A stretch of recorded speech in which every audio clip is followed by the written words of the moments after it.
Mulabyog ta sa Cebu mga bay, di ay pinalahi nila nga pag-promote sa ilang mga atraksyon sa kalungsuran didto.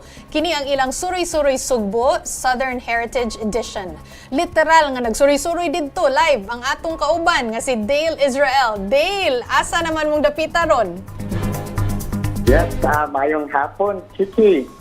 Naatakaroon sa may Badjan, pero nindot unta kayo ipakita nato ang atong view diri, pero medyo nagka-problema gyud sa signal, so naman sa dati to dalan karon.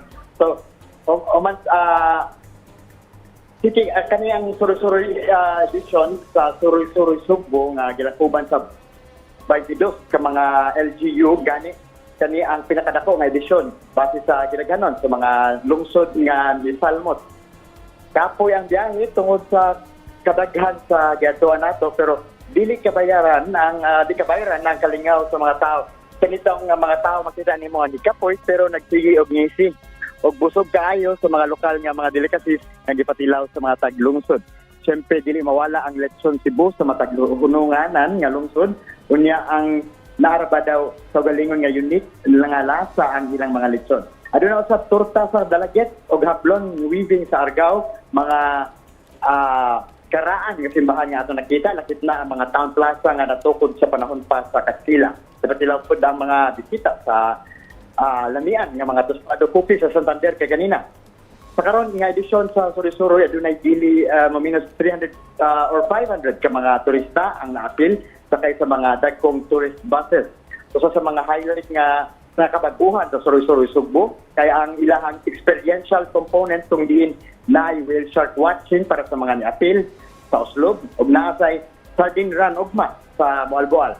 Naapil pod usab sa Suroy-Suroy Sugbo si Senator Francis Tolentino ug naasad si Bohol Governor Ari Sumentado nga gusto pod niyang kopyahon ang konsepto sa Suroy-Suroy Sugbo ang iya kaning tawgon og bagdoy-bagdoy sa Bohol. Unang gimugna ang Suroy-Suroy Sugbo ni Governor Gwen Garcia ang isa ka tourism caravan para promote sa mga wala kayo mailhi nga mga destinasyon kauban sa mga popular sub nga mga tourist spot sa Cebu. Gani ang anak ni Garcia nga si Tourism Secretary Cristina Frasco gusto sa nga i-replicate ang konsepto para sa ubang mga probinsya sa Pilipinas. Chiki? Dale, unsa man ni or kanang ongoing gyud ni siya? Sulong adlaw na siya, Chiki, karon namin sa Lambog Beach, para niya unyang taon-taon mo at doon na po may sa Moalboal para sa dinner cultural show niya ugma padayon gihapon ang Suroy-Suroy Sugbo ngadto na sa ubang mga lungsod sa Southern Cebu. Mura dituyok gyud nato ang Cebu southern portion sa isla sa Cebu. Okay? Unsa may nakatatak o hinumduman gyud nimo din ha or kanang unforgettable kayo nimo ba? Actually, sige, ikatulo na nila akong kuyog aning Suroy-Suroy Sugbo. Pero karon ang bag-o gyud kay taon na magkuan lang, magtanaw lang sa cultural performances, sa mga sayaw, sa mga pagtilaw sa mga pagkaon. Pero karon na experiential. For example, nanay ang mga turista mo tanaw na gyud mo langoy kuyog sa mga whale shark, naasay ka ng option nga mag sardine run kuno ugma. Kaning sardine run mo ni first time siguro na pag sardine run, pag-appeal sa sardine run. So mo siguro na yung akong most memorable nga kuan ugma pa nun man mahitabo, Chiki. Oh, nya ingon man ka nga naay Lechon Cebu din ha. Asa magikan mga lechon lain-laing lugar gikan. Kada hunungan nga lungsod, Chiki, naay lechon nga plastata sa lamisa.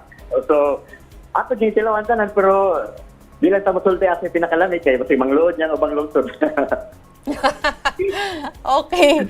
Oh, sige Dale, kanang kuan pag-enjoy lang din ha nya mamalita lang sad minimo nya. Daghan kayong salamat, Dale Israel.